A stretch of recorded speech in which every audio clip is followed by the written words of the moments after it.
What are the factors you should consider when setting your climate target? Hi, I'm Barbara, the co-CEO of 100% Renewables, a consultancy specializing in the development of climate action strategies.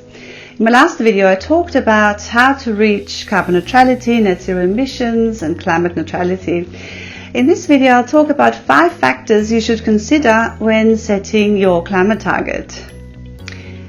To ensure that you are setting a credible target and to avoid reputational damage, you should be mindful of the following considerations when defining your carbon neutral, net zero or climate neutral target.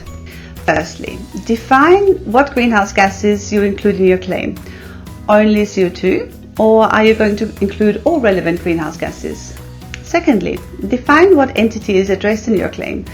Is it only operational emissions or also your supply chain? Will you make an event carbon neutral, or one of your buildings or products or services? Thirdly, you need to define what emission sources form part of your claim. Will you include all carbon scopes or just a select few? Will you perform a materiality assessment across your emission sources to find out which you should include? Fourth, define the strategy on how you intend to reach your target. Will you use carbon offsets, for instance?